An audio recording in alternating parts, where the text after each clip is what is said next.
नमोस्तु नमोस्तु।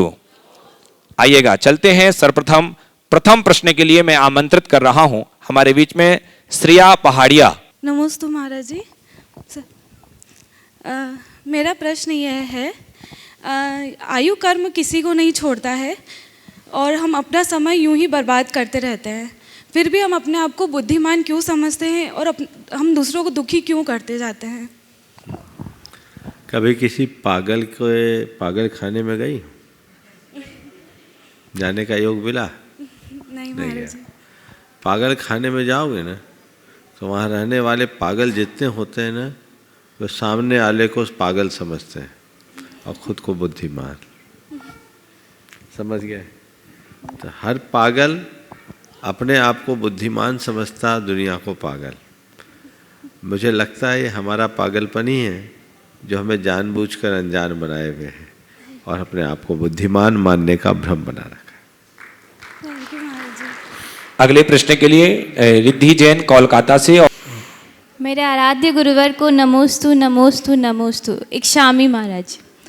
गुरुदेव, मेरा प्रश्न ये है कि सनातन धर्म का एक्चुअल मीनिंग क्या है, और अगर जैन धर्म सनातन धर्म है हम कहते हैं, तो अभी जो देश भर में डिबेट हो रहा था, सनातन धर्म हमारा है, कोई कहता हमारा है, मुस्लिम वर्ग कहते उनका है, तो जैन धर्म के प्रवक्ता अगर आगे आके इस पे कुछ रखते तो वो क्यों पीछे रह गए, और अगर हम जैसे लोग आगे इस पे बोल सकते कर सकते तो हमें क्या करना चाहिए? नमस्ते। देखो, बहुत अच्छा सवाल किया है। सनातन धर्म की बात जो की जाती है, मैं इसे थोड़ा पलट कर कहता हूँ। सनातन धर्म नहीं, हम धर्म को सनातन मानते हैं। और जब हम धर्म सनातन मान ले, चूंकि सृष्टि सनातन है तो सृष्टि जब से है तब से धर्म है, और धर्म है तो धर्म सनातन है। तो धर्म सनातन है, हम सनातन को धर्म मानते हैं और हम धर्म को सनातन कहते हैं। अंतर इतना ही है। जिस दिन ये अवधारणा स्पष्ट हो जाएगी, सारा भ्रम ही खत्म हो जाएगा। हम अगर सनातन धर्म के रूप में किसी एक धर्म विशेष की बात करते हैं तो बहुत सारी बातें उसमें जुड़ती हैं, लेकिन जब हम धर्म की सनातनता को स्वीकार करते हैं तो हमारी संपूर्ण सांस्कृतिक परंपराएं उसमें जुड़ जाती है। तो हम यही चाहेंगे कि हम जब बात करें तो धर्म को हम सनातन मानते हैं, इसलिए चूँकि जैन धर्म भी एक धर्म है और धर्म सनातन है। आइएगा, चिराग जैन लहरी जबलपुर मध्य प्रदेश से। मुनिषी के चरणों में नमोस्तु एवं मंचासीन सभी क्षुल्लक जी के चरणों में इक्षामी इक्षामी इक्षामी। महाराज जी, दर्शनावर्णी कर्म और अंतराय कर्म में क्या अंतर है?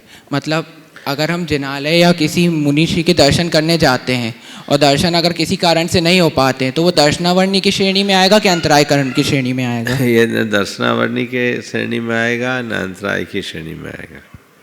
ये हमारे तीव्र मोहनी कर्म के उदय के परिणाम स्वरूप होगा। दर्शन मोहनी का उदय है। किसका उदय है? दर्शन मोहनी। दर्शनावर्णी कर्म का काम तो दर्शन को रोकना है, और अंतराय कर्म का काम दान लाभ भोग में बाधा देने का है। हमें दर्शन नहीं मिले, अर्थात हमारे मोहनी कर्म की प्रबलता ऐसी आई जो हमें अच्छा योग नहीं मिलने दिया। पर लोग भाषा में कह देते हैं हमारा अंतराय है, अंतराय। अंतराय को जब हम एक व्यवधान के रूप में ले लेते हैं तो प्रत्येक व्यवधान को लोग अंतराय कर्म से जोड़ देते हैं, लेकिन दर्शन की सुलभता न होना या दर्शन का भाव उत्पन्न न होने देना यह अंतराय कर्म के कारण नहीं है, ये हमारे दर्शन मोहनी कर्म के कारण। नमोस्तु महाराज जी। श्रीमती सुनीता प्रदीप पहाड़िया मंदसौर से। और नमोस्तु गुरुवर, नमोस्तु नमोस्तु। क्षुल्लक जी महाराज जी को इच्छामी इच्छामी इच्छामी। गुरुवर, किसी भी व्यक्ति की अपने कार्य की सिद्धि के लिए या सफलता के लिए उसमें से कौन से गुण होने चाहिए, और वह कार्य व्यक्तिगत भी हो सकता है, सामाजिक भी हो सकता है और पारमार्थिक भी हो सकता है, तो उस कर्म की सफलता के लिए व्यक्ति में क्या होना चाहिए? कार्य की सिद्धि या सफलता के लिए क्या होना चाहिए? मेरे विचार से 4 बातें होनी चाहिए जो हमें किसी भी कार्य की सिद्धि और उसकी सफलता में सहायक बन सकते हैं। सबसे पहली बात, कार्य के प्रति लगन। प्रबल लगन, बिना लगन के लक्ष्य तक नहीं पहुंचा जा सकता। तो लगन होनी चाहिए, धुन होनी चाहिए, उसको पाने की प्रबल ललक होनी चाहिए कि ये मुझे करना है। फिर दूसरी बात तदनुरूप पुरुषार्थ, कठोर परिश्रम। फिर तीसरी बात व्यक्ति के मन में धैर्य होना चाहिए। और चौथी बात जो सबसे महत्वपूर्ण है, उस कार्य को पूर्ण करने का प्रगाढ़ संकल्प होना चाहिए। ये चीज़ें अगर जीवन में जुड़ जाए तो हमारे जीवन में वो सब बातें घटित हो सकती हैं। नमोस्तु गुरुवर। दिव्या लहरी जबलपुर मध्य प्रदेश से। नमोस्तु माया जी, नमोस्तु नमोस्तु। ये चुलक महाराज जी को इच्छामी इच्छामी इच्छामी। महाराज जी मेरा प्रश्न है, जब हम कोई कार्य करते हैं तो हमारे मन में उसके प्रति अति उत्साह रहता है, परंतु समय के साथ वह उत्साह कम होता जाता है। ऐसा क्यों होता है एवं उत्साह अंत तक बनाए रखने के लिए हमें क्या प्रयास करना चाहिए? ये स्वाभाविक है, कोई भी कार्य करने में उत्साह हमेशा एक सा नहीं बना रहता है। आप देखो ना, भोजन करते हो, जब भोजन में बैठते हो तो शुरुआत में जो उत्साह होता है धीरे धीरे कम होता है कि नहीं? तो ये स्वाभाविक बात है, उत्साह घटता बढ़ता रहता है। लेकिन जब भी हमारा उत्साह घटे, अपने लक्ष्य को सामने ला करके और प्रगाढ़ बनाना चाहिए। और हमेशा अपने बड़े लक्ष्य को छोटे छोटे लक्ष्यों में बांट कर चलना चाहिए, तो उत्साह हमारा बढ़ जाएगा।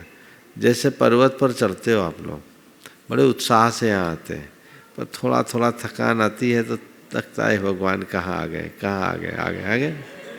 लेकिन जब टॉप पर पहुंच जाते हैं, अरे चोपड़ा कुंड आ गए, अब तो थोड़ा ही गंधर स्वामी का टोंक आने वाला है ना, अब वहाँ चले बस ये बाजू की टोंक है, ये कर ले। जब टोंक दिखने लगते हैं तो उत्साह बढ़ता है ना। तो बस लक्ष्य सामने दिखने लगे तो उत्साह बढ़ेगा। तो क्या करो, बड़े लक्ष्य को छोटे लक्ष्यों में बांट कर चलो।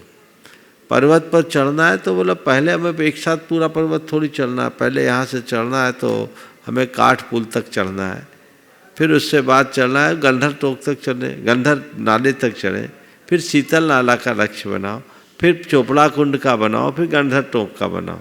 तो ऐसे बनाते जाओगे एक एक करके, तो यहाँ तक तो आ गया, अब इतना और चलना, अब इतना और चलना।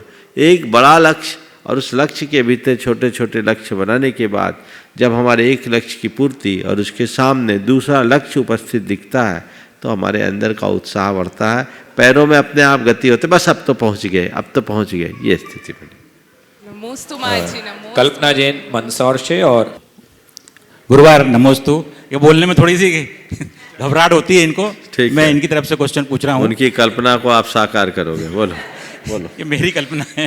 हाँ, आचार्य विद्यासागर जी गुरुवर के चरणों में त्रिबार नमोस्तु नमोस्तु नमोस्तु। आचार्य मुनि संघ के चरणों में त्रिबार नमोस्तु नमोस्तु नमोस्तु। महाराज, हमारी जो वर्तमान समस्या है और मेरे मन की जो पीड़ा है वो मैं क्वेश्चन के मार्फत से आप तक पहुंचा रहा हूँ। आपका मार्गदर्शन चाहते हैं कि पूर्व में ऐसा बताया गया था कि जैनियों की संख्या लगभग 40 करोड़ थी बहुत पुराने समय में, और आज घट के बहुत नगण्य रह गई है। और आज समाज में ये बहुत ज़्यादा प्रचलन में है कि जैनियों के पास पैसा तो बहुत बढ़ रहा है, और जनसंख्या उनकी उसी हिसाब से कम होती जा रही है। और जैनियों का जो पैसा है वो आटा और बाटे में खर्च हो रहा है। हमारी आने वाली पीढ़ी के लिए हम कुछ भी विरासत में छोड़ के इतना नहीं जा रहे हैं, जो हमारी जिस हिसाब से हमारे पास धन है और हमारे पास सामर्थ्य है वो हम छोड़ के नहीं जा पा रहे हैं। तो आपके माध्यम से जैन समाज के लिए मैं ये मार्गदर्शन चाहूँगा कि वो हमारी आने वाली पीढ़ी को शिक्षा, स्वास्थ्य, हॉस्टल, स्कूल जैसी जो सुविधाएं हैं वो जो मिलना चाहिए उन्हें, और इसके लिए बहुत कम मात्रा में सुविधाएं जैन समाज उन्हें दे पा रहा है। आपके माध्यम से जैन समाज के लिए मार्गदर्शन, क्या आप जैन समाज को मार्गदर्शन दें कि वो किस तरह से इस ओर अपना पैसा खर्च करें?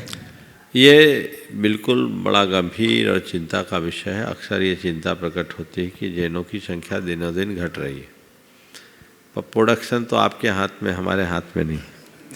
तो पहले आप लोगों को संतति को बढ़ाने का प्रयत्न करना चाहिए।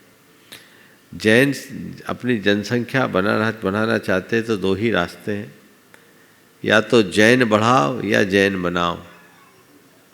समझ गए? बढ़ाने का रास्ता आप लोगों के पास है, बनाने का रास्ता हम लोगों के पास है। दोनों मिल करके चले तो ये दोनों काम हो सकता है।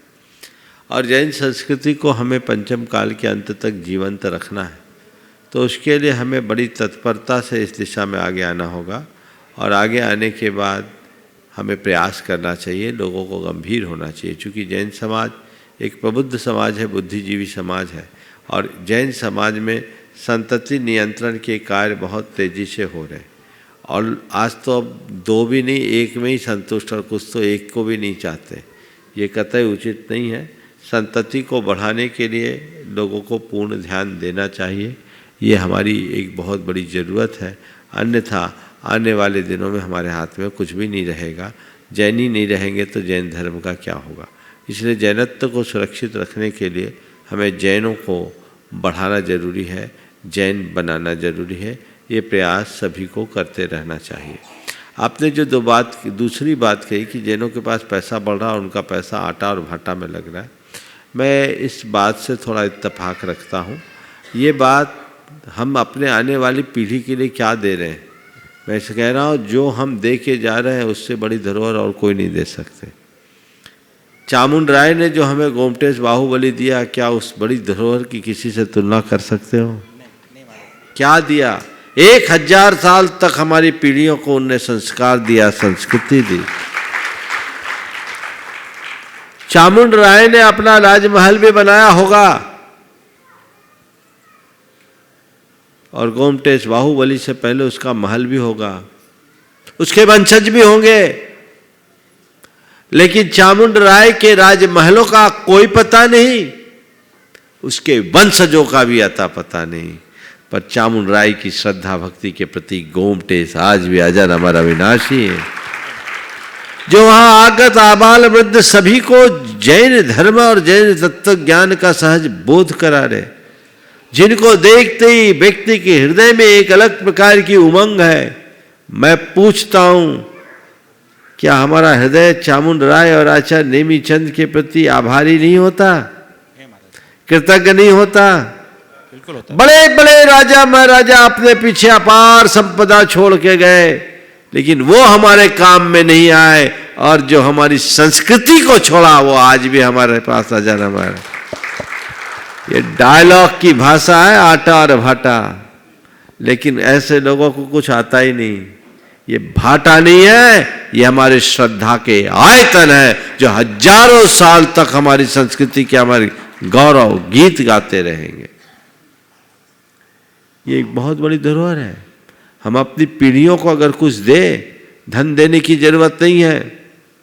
धन के तो हमारी पीढ़ी में इतने संस्कार है कि कहीं भी पैदा कर लेंगे, लेकिन हमें उनको धन देने की जगह संस्कार देने की जरूरत है, संस्कृति देने की जरूरत है। एक भी जैन अगर भविष्य में बचा तो इनसे ही वो अपनी पहचान कर पाएगा, और इनको देखकर आने वाली पीढ़ी भी जैन धर्मानुरागी बन पाएगी। संख्या तुम्हारी घटते जा रही है, यदि इसी तरह संख्या घटती रहेगी तो 45 लाख को 5 लाख में बदलने में ज़्यादा वर्ष नहीं लगने।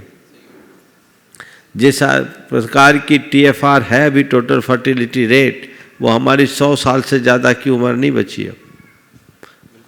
लेकिन ये मंदिर रहेंगे, ये मूर्तियां रहेगी, तो हजारों साल तक हमारे इतिहास की गौरव गाथा की साक्षी बने रहेंगे। समझ गए? जहां तक चिकित्सा और अध्ययन की बात है, उसके लिए इंस्टीट्यूशंस खोलने की बात है, खोलना चाहिए। जैन समाज शिक्षा और चिकित्सा के क्षेत्र में पिछड़ी भी नहीं है। आज जैन समाज को शिक्षा और चिकित्सा की पूर्ण सुविधा है, लेकिन जैन समाज को जन समाज के हित में कार्य करने चाहिए, सो करती भी जा रही है। आज भी अगर देखा जाए तो जनसंख्या के अनुपात से जितने अधिक औषधालय और चिकित्सालय, जो पारमार्थिक औषधालय और चिकित्सालय चल रहे हैं अथवा विद्यालय चल रहे हैं, जनसंख्या के अनुपात से देखा जाए तो समाज के अन्य समाजों की तुलना में अधिक मिलेंगे। बिल्कुल सही बात है। ऐसा कोई गांव? कहाँ से आए आप? मंदसौर से। आपके मंदसौर में जैन स्कूल है? सर, स्कूल चल रहा है? हाँ। कोई औषधालय है? औषधालय तो मतलब हाँ? तो सही बहुत है ना? तो औषधालय भी है, स्कूल भी है, आपके यहाँ भी है ना? सारे देश में मिलेगा, भले छोटा सा औषधालय, एक पारमार्थिक औषधालय और विद्यालय है। ऐसा नहीं कि नहीं है, इस दिशा में भी प्रयास होना चाहिए। लेकिन हमारे सामने सबसे बड़ी बात है, अपनी संस्कृति को हजारों साल तक हम कैसे सुरक्षित और संरक्षित रखें। इसलिए मैं कहता हूँ इस तरह के उपक्रम आज सर्वाधिक आवश्यक और अपेक्षित है, हमें इन्हें बढ़ावा देना चाहिए। धन्यवाद। नमोस्तु महाराज। नमोस्तु। अर्चना आशित बेनाड़ा कोलकाता से। और महाराज जी, अहिंसा और करुणा, बोलो। अहिंसा और करुणा दो ऐसे शब्द हैं, जैसे व्रती को अहिंसा का पालन तो करता है, लेकिन करुणा हो ये मतलब उसका वो नहीं है कि करुणा भी उनमें हो सके। जैसे करुणा से हम अव्रती को करुणा से तीर्थंकर प्रकृति का बंध तो हो सकता है, लेकिन अगर करुणा और अहिंसा साथ हो उसका सामंजस्य कैसे बैठाएं। जैसे मैं मंदिर जाती हूँ तो रास्ते में मुझे मुर्गियों का पूरा वो जाते हैं, वो लोग इतना रोते रोते जाते हैं, लेकिन हम उसको बचा तो नहीं पा रहे ना महाराज जी। देखिए, करुणा भाव हमारे सम्यक दर्शन का एक गुण है। करुणा का अभाव मोह का चिन्ह है, और करुणा हमारी आत्मा का स्वभाव है। सच्चे अर्थों में देखा जाए तो बिना करुणा के धर्म नहीं पलता। पर करुणा का अर्थ ये नहीं है कि हम किसी को बचा ही ले।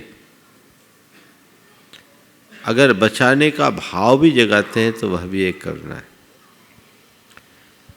चूंकि देश काल की परिस्थितियां भी हमारी बहुत सारी क्रियाओं में बाधक बनती। अब यहाँ वर्तमान में देश का कानून है और सबके अपने खान पान की स्वतंत्र पसंद है, तो आप उनको रोक नहीं सकते, कानूनन दृष्टि से अपराध होगा। और आपके पास संसाधनों की भी सीमा है, आप चाहो तो रोज खरीद करके उनको संरक्षण दो, तो ये रोज रोज तो संभव नहीं। पर इन दीन दुखियों के प्रति अपने मन में सद्भाव तो जगा सकते हैं, भगवान सबको सद्बुद्धि आए ताकि सबकी रक्षा हो। क्या ये करुणा नहीं है? एक करुणा का सक्रिय रूप है और एक करुणा भावनात्मक करुणा है। भावनात्मक करुणा का पालन तो हम कर ही सकते, करना चाहिए। क्रियात्मक रूप में भी जहाँ संभव है वहाँ करना जरूर पालना चाहिए। किसी कसाई के हाथ से किसी प्राणी को न छुड़ा सको कोई बात नहीं, पर किसी तड़पते प्राणी की चिकित्सा करा तो सकते हैं। जहाँ हमारा बस है वहाँ करे, जहाँ बस हो उसकी भी उपेक्षा कर दे तो वो करुणा की श्रेणी में नहीं आए। नमोस्तु महाराज। निशा काला किशनगंज से। और मेरे गुरुवर के चरणों में तिरवा नमोस्तु नमोस्तु नमोस्तु। छुल्लक जी महाराज जी को इच्छामी। महाराज जी, अब एक कन्फ्यूजन का विषय हुआ सूतक पातक को लेके। हमने एक पुस्तक में पढ़ा कि जितने महीने का गर्भपात होता है तो हम लोग उतना दिन का सूतक लगता है, और वहीं कहीं 1 महीना का बच्चा का अगर मृत्यु हो जाती है तो उसका सूतक कितना दिन होना चाहिए। और 8 साल के बच्चे की उस किताब में लिखा हुआ था कि 3 दिन का सूतक होता है। महाराज जी, थोड़ा कन्फ्यूजन का विषय है, शंका समाधान। देखिए, जो सूतक पातक के बारे में आप लोगों की पुस्तकों में लिखा वही होना चाहिए। सामान्य रूप से गर्भपात हो तो गर्भपात एक बहुत बड़ी दुर्घटना है, अपमृत्यु है, सहज मृत्यु नहीं। इसलिए जितने दिन का माह का गर्भ हुआ उतने दिन का गर्भपात में सूतक मानना चाहिए। 1 माह के गर्भ में शायद 3 दिन दिया है या 1 दिन दिया है। 1 माह का बच्चा होने के बाद एक गर्भ में तो जितने माह का गर्भ हुआ, और 1 माह का बच्चा अगर जन्म लेने के उपरांत मरा है तो उसके लिए 3 दिन का सूतक होगा, उससे 8 ज़्यादा। साल के बच्चे के और 8 साल के बच्चे का भी जब तक है तो 3 दिन का जो विधान दिया वही माने। नमस्ते महाराज।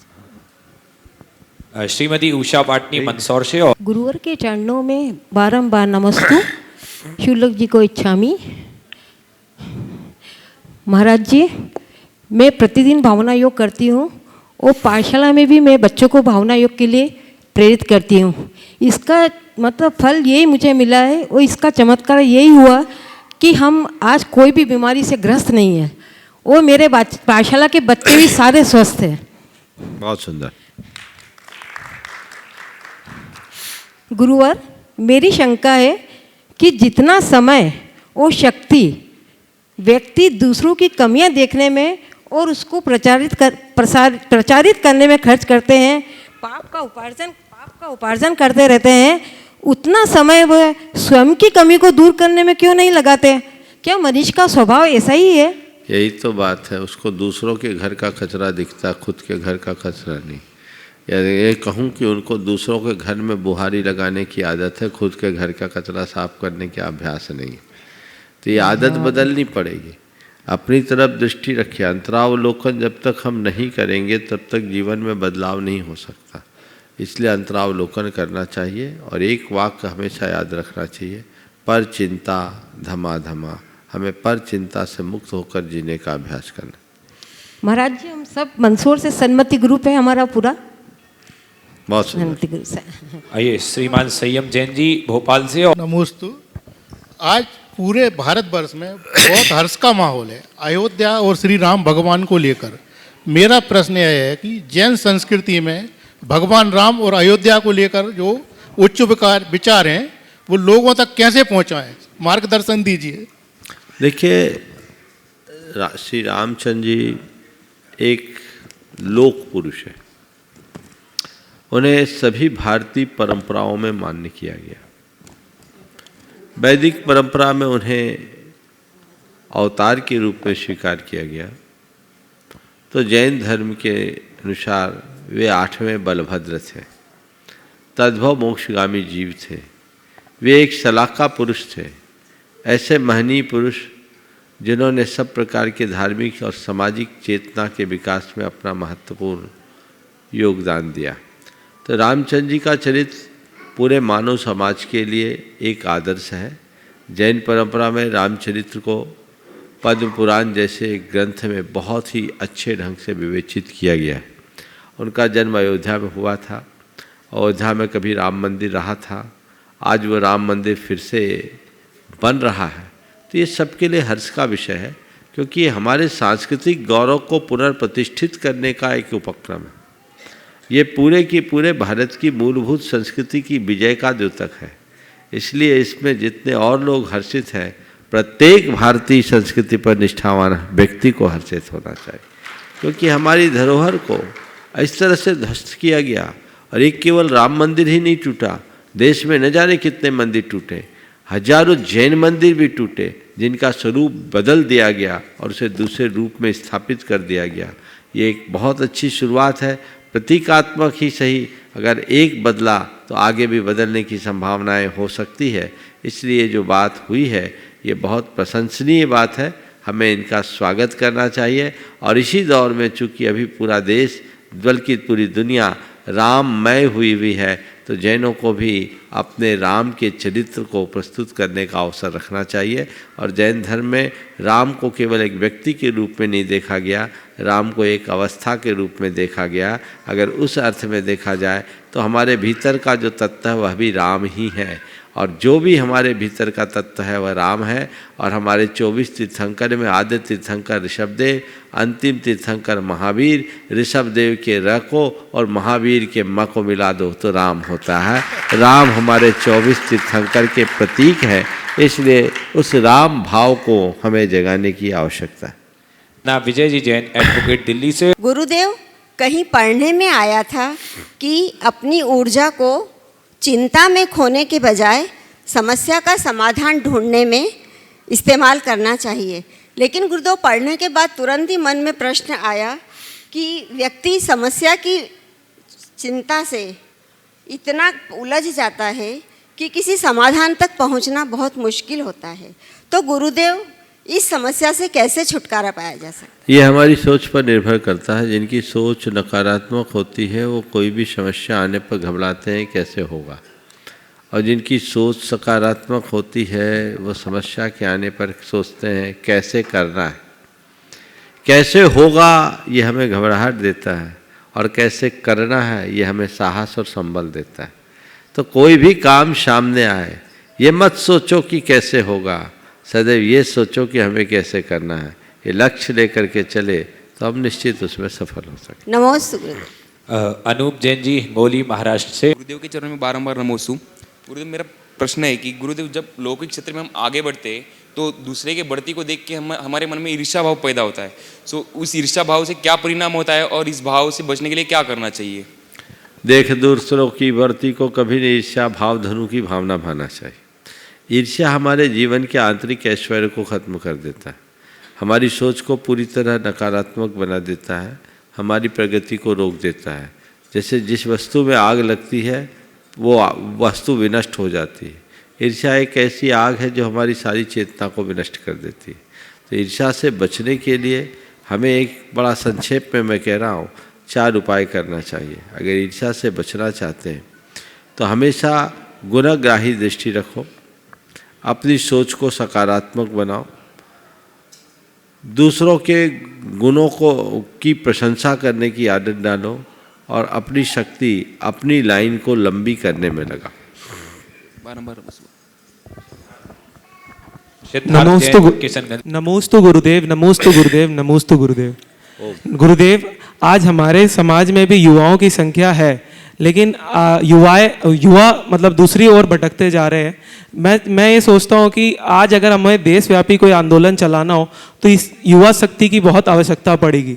जैसे हमारे तीर्थ आज क्षीण होते जा रहे हैं, तो मेरा ये सोचना है कि क्या हमारे समाज का जो सिरमौर है या जो राष्ट्रीय चेतना का मंच है, क्या वहाँ से एक युवाओं का जो जिसकी छवि पूरे देश भर में व्याप्त है, उनको एक अभियान के जैसे चला के हर जगह से जहाँ पर जो युवा जुड़े हुए हैं उनको जोड़ के कुछ ऐसा अभियान चालू करना चाहिए जिससे हम अपने तीर्थों को सुरक्षित कर सके।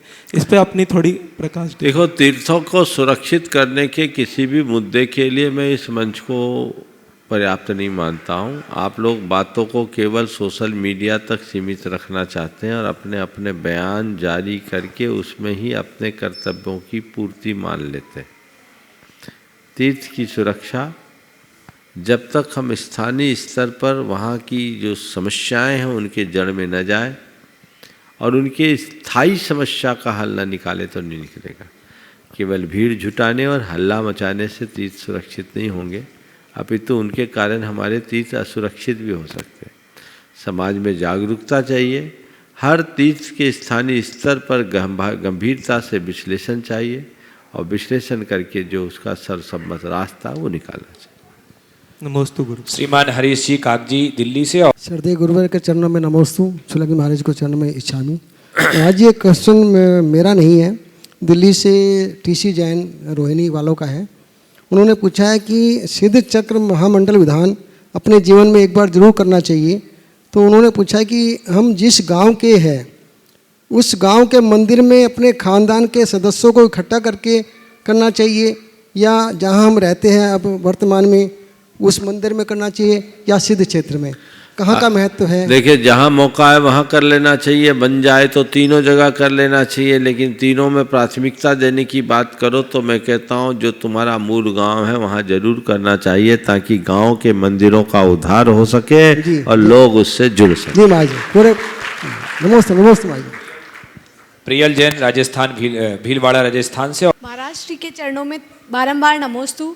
महाराष्ट्री जैन होने के रूप में हमारे क्या कर्तव्य है और हम विश्व में किस तरह शांति और अहिंसा का संदेश दे सकते हैं? बहुत अच्छा सवाल किया। जैन होने के नाते हमारा क्या कर्तव्य? पहला कर्तव्य तो यह है कि हम खुद जैनत्व की कसौटी पे खरे उतरे। दूसरा कर्तव्य हम जैन धर्म को अच्छे तरीके से खुद समझे, पढ़े, अध्ययन करें। तीसरा है जैन धर्म को हम लोगों तक अच्छे से पहुंचा सके, उन्हें उनके सामने जैन धर्म की मूलभूत बातों का विवेचन कर सके। और चौथा, अपने आचरण को ऐसा बनाए कि हम सबके आदर्श बन सके और लोगों के मुख से आए इस जैन से अच्छा कोई इंसान नहीं। तो जैन धर्म की युगांतकारी प्रभावना आपो आपो। सिद्धार्थ जैन मुरैना मध्य प्रदेश से। और नमोस्तु गुरुदेव, नमोस्तु भगवान। गुरुदेव, हम लोग व्यापार में, पढ़ाई में, गृहस्थ कार्यों में दिन भर पाप क्रियाएं करते हैं गुरुदेव, और लोग बोलते हैं कि पुण्य के बिना कोई भी कार्य नहीं होता। पर गुरुदेव, ऐसा कौन सा पुरुषार्थ करते हैं जिससे गुरुदेव हमारे सातिशय पुण्य का बंध हो और पापों का क्षय हो? देव गुरु धर्म की सेवा करते रहो, सातिशय पुण्य का बंध होगा। दान, पूजा, शील और उपवास, ये 4 ऐसे कर्म हैं जो सातिशय पुण्य के बंध के कारण है। बाकी क्रियाओं में तो दिन भर खटकर्म चलता रहता है, लेकिन इनको आत्मसात करेंगे तो सुनिश्चित जीवन का विकास होगा। नमोस्तु। मानसी जैन वर्धमान कॉलोनी सागर मध्य प्रदेश से। मुनिषी के चरणों में बारंबार नमोस्तु एवं शुल्लक जी को इच्छामि। महाराज श्री, मेरा प्रश्न यह है कि भगवान जी के जो अतिशय होते हैं, जैसे कि अभिषेक उनका स्वयं और छत्र भामंडल आदि का हिलना, क्या ये शुभ का प्रतीक होते हैं या अशुभ? आज से कुछ दिन पहले मैंने इसका उत्तर दिया था। ये शुभ भी हो सकते हैं, अशुभ भी हो सकते हैं। किस प्रसंग में बने उसको देख कर करना। पंडित सिद्धार्थ जी शतना। परम पूज्य गुरुदेव के चरणों में शतवार नमोस्तु नमोस्तु। शुल्लक जी के चरणों में इच्छामि। हे गुरुवर, 1-1.5 साल पहले एक बात हमने आपसे कही थी, ऐतिहासिक प्रसंग को लेकर कही थी कि खजुराहो के प्राचीन जिन मंदिरों में शिखरों पर कुछ चित्र अंकित है खुदाई के माध्यम से, उसमें जैन परंपरा की मूल भावनाओं को देखते हुए एक चित्र देखने में आता है, ऊपर लगा है, जिसमें मुनि महाराज की संलेखना हो रही है और आचार्य महाराज उनकी संलेखना को विधिवत करा रहे। एक चित्र खुदाई में दिखता है कि श्रावक की संलेखना हो रही है और मुनि महाराज आचार्य महाराज उस श्रावक की संलेखना को संपन्न करा रहे। एक चित्र ऐसा है जिसमें आहार दान का पूरा चित्रण आ रहा है। एक चित्र ऐसा है जिसमें आचार्य अपने संघ को पठन पाठन करा रहे हैं। ऐसे कई चित्र पाषाण पर उत्कीर्ण होकर वो लगे हुए हैं। मैं ये बात इसलिए रख रहा हूं कि कालांतर में उन्हीं मंदिरों से प्रतिमाएं चली गई। मंदिरों का कुछ भी इतिहास हमारे लिए ऐसा नहीं इंगित करता है कि जहां हम साबित कर सके कि ये जैन मंदिर था, मगर ये जो उत्कीर्ण हैं और शिखर पर हैं, जिनके दृश्य उनको भी नहीं जाते हैं ले जाने वालों को, तो वो साक्ष्य बनकर हमारे सामने हमेशा खड़े रहते हैं। हमारी भावना थी, आपसे निवेदन किया था, अगर कुछ ऐसा हो सके इस गुणायतन के जिन मंदिर में कि कुछ पाषाण ऐसे उत्कीर्ण हो सके बीच बीच में, जो सामने से भले ना दिखें लेकिन वे छुपे हुए रहस्य भी प्रकट करने में आगामी काल में सक्षम रहे, कि जिसमें जैनत्व की धारणा उसमें दिखाई पड़ती रहे। और इसी के साथ में एक बात और कहना चाहूँगा। आज हम सबका ऐसा शुभ दिवस आया कि गुरुदेव के चरणों में एक शपक यहाँ पर जो निवास करती थी और उनके भाव संलेखना के बहुत दिनों से व्रतों को पाल रही, सप्तम प्रतिमा के साथ में व्रत पाल रही थी। गुरुदेव के माध्यम से दसम प्रतिमा भी उन्हें प्राप्त हुई थी। आज गुरुदेव के सामने उन्होंने अपनी संलेखना समाधि के लिए वहाँ निवेदन किया, सारे परिवार से क्षमा याचना करके, और आज गुरु चरणों में समर्पित हुई है। शतक लोगों ने उनकी अनुमोदना की है। मैं चाहूँगा कि उनके आशीर्वाद स्वरूप आपके मुखारबिंद से निकले। देखिए सिद्धार्थ जी, आपने जो प्रस्ताव रखा वो प्रस्ताव काफ़ी कुछ तो यहाँ पालित हो रहा है। आपने मंदिर को देखा होगा तो यहाँ के अंदर के प्रत्येक स्तंभ पर दिगंबर मूर्तियाँ उत्कीर्ण हैं, नीचे और ऊपर। वो इसीलिए की गई कि आने वाले दिनों में कभी कुछ हो तो जाना जा सके, ये प्रमाण बन सके कि ये जैन मंदिर है। इसके अतिरिक्त सहस्त्रकूट में ऐसे बहुत सारे उत्खनन होने हैं जिसमें शिल्प सौष्ठव के साथ साथ हमारा इतिहास भी हो। मंदिर में भी अभी और बहुत काम है। अभी चूँकि प्राथमिकता के स्तर पर जो मूल कला और स्थापत्य को प्रमुखता देकर दी जाती है उसे प्रमुखता से दिया गया है, लेकिन जहाँ जैन संस्कृति को जोड़ने का प्रयास है किया जा रहा है, और अभी और बहुत कुछ किया जाना है जो समय पर होगा। लेकिन ये चीज़ें ज़रूर होनी चाहिए। हमें इस तरह के चित्रों को रेखांकित करके रखना चाहिए ताकि हमारे मंदिरों को सुरक्षित रखा जा सके और हमारे इतिहास के दस्तावेज बनाया जा सके। आपने जो बात की, निश्चित आज बहुत ही शुभ संयोग है। और यहाँ पर नंदलाल जी जैन साहब, एन जैन, जो गुणायतन के कोषाध्यक्ष हैं, वर्षों से यहाँ अपनी रह के सेवा दे रहे हैं। उनकी धर्मपत्नी 7 प्रतिमा का पालन करते हुए अपना व्रती जीवन यापन कर रही थी साधना के साथ। अचानक उनके शरीर में कुछ ऐसी विकृति आई तो उन्होंने बहुत बड़े साहस और संकल्प का उदाहरण प्रस्तुत किया है जो बड़े बड़े साधुओं को भी दुर्लभ होता है। आज उन्होंने 10 प्रतिमा ली और अब वो सुलोचना जी स्वात्मश्री हो गई है, साधिका स्वात्मश्री। अभी वो पहले पाक्षिक से नैष्ठिक श्रावक की श्रेणी में थी और अब वो साधक श्राविका बन गई है, इसलिए उनका नाम साधिका स्वात्मश्री हो गया। वो अपनी साधना में है। निश्चित ये बहुत भाग्यशाली लोगों को ऐसा अवसर मिलता है। अब वो क्रम से अपने जीवन को उत्तरोत्तर आगे बढ़ाएंगे और अपने जीवन का जो चरम लक्ष्य है उसे पूर्ण करने का सौभाग्य प्राप्त करेंगे। मैं तो एक ही बात मानता हूँ, जो विशुद्ध भाव से धर्म की आराधना करते हैं, देव गुरु शास्त्र की सेवा में तत्पर रहते हैं, उनको ही ऐसा सुयोग मिल पाता है। वो वर्षों से यहाँ सेवा करती रही हैं, साधुओं की भी सेवा की है और उनके श्रीमान तो गुणायतन की सेवा में अहरनिश लगे ही हुए हैं। वे अपने लक्ष्य में आगे बढ़ेंगी, सफल होगी, उनकी संलेखना निर्बाध होगी और वे अपने आवागमन के चक्र से शीघ्र मुक्त होगी। मेरा यही आशीर्वाद है।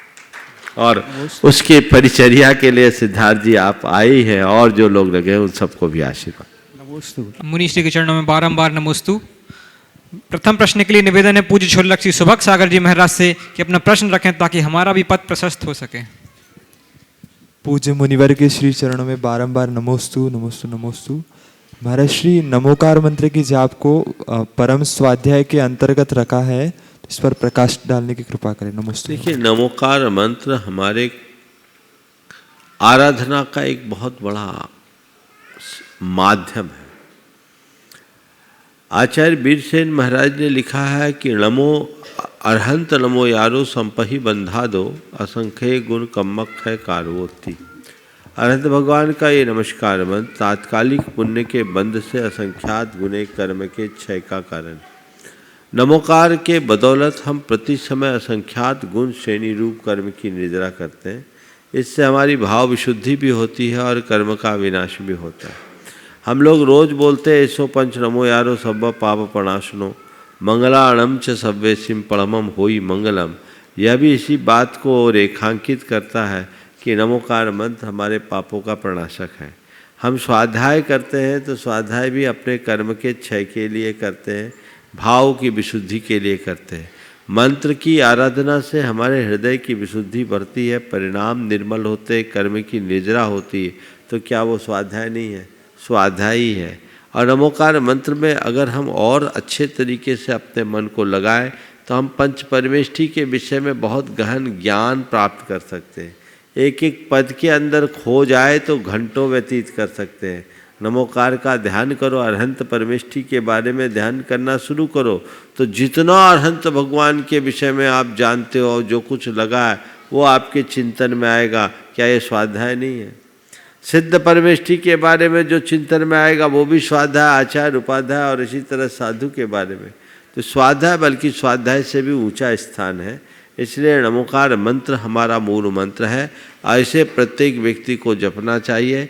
इस मंत्र के किसी मंत्र से तुलना नहीं की जा सकती। ये महामंत्र है और इसकी 4 ऐसी मौलिक विशेषताएं हैं जो इसे संसार के सब मंत्रों से अलग कर देती है। सबसे पहली विशेषता यह अनादि सिद्ध मंत्र है। संसार के अन्य मंत्रों को सिद्ध करना पड़ता है, इसे सिद्ध करने की जरूरत नहीं। दूसरी विशेषता, इसका कोई देवता नहीं, इसमें कोई बीजाक्षर नहीं। एक भी बीजाक्षर नहीं है, एक भी देवता नहीं है। अरहंत, सिद्ध, आचार्य, उपाध्याय और साधु ये पंच परमेष्ठी हमारे साधना की अवस्था है, कोई व्यक्ति नहीं। और ह्रीम, एम आदि कोई भी, ओम आदि कोई बीजाक्षर नहीं है। तो बीजाक्षर और किसी अधिष्ठित देवता से रहित विश्व का एक विलक्षण मंत्र है। तीसरी विशेषता, इस मंत्र की कोई आनुपूर्वी नहीं है। आप इसको पूरा पढ़ो तो, अधूरा पढ़ो तो, आगे से पढ़ो तो, पीछे से पढ़ो तो, इसका एक अक्षर भी पढ़ो तो, ये अपने आप में पूर्ण मंत्र है। दुनिया के किसी मंत्र को उल्टा फेरोगे तो उलट जाओगे, नमोकार मंत्र को उल्टा भी पढ़ोगे तो काम सीधा होगा।